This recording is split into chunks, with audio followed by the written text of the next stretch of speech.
I want to talk to you again about these transsexual issues in sport that we've talked to you about before. You've made some very sensible comments, fearing for the safety of girls and women in sport when they're up against transsexual athletes, and you've raised issues about whether or not transsexual athletes will be using the same change rooms and facilities as girls and women.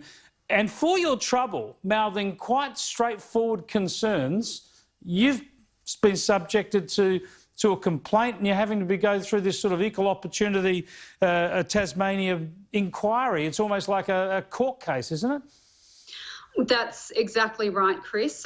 As I revealed in the Senate towards the end of the last sitting week, I have been subject to a complaint under the Tasmanian Anti-Discrimination Act made or enforced rather by our Anti-Discrimination Commissioner in Tasmania about my advocacy on women's sports and women's sex-based rights. So I think this does set a very worrying example for free speech in Australia. I mean, we have seen time and time again Australians being dragged in front of tribunals, commissions, these quasi-judicial bodies on the basis that they have engaged in public debate, put forward their own views on the world, and instead of being able to exchange in a public debate in a civilised form, they're getting dragged along to a tribunal to answer for what they've said. I mean, we've seen it happen with Peter Ridd, we've seen it happen with Archbishop Porteous in Tasmania. This is just the latest in a long line of worrying trends in this area. That's exactly right. This is cancel culture writ large again. Instead of discussing the issues with you,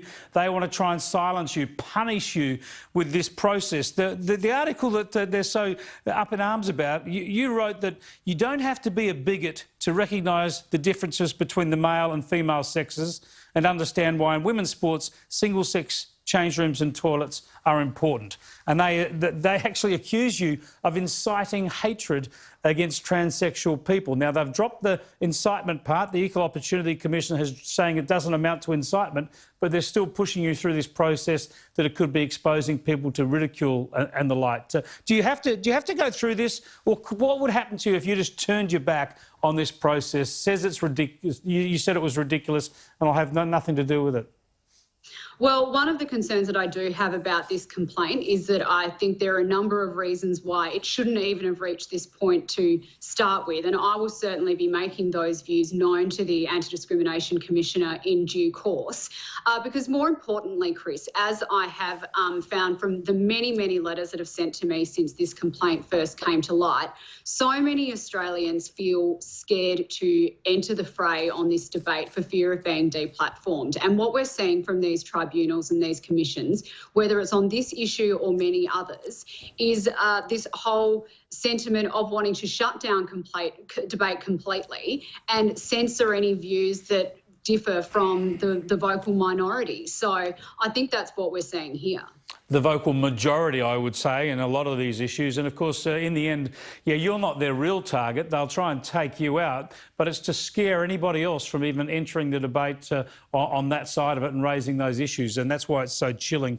And I'm glad that you're standing up for common sense and fighting this, and good luck with it, Claire. Thank you very much, Chris. I certainly won't be backing down.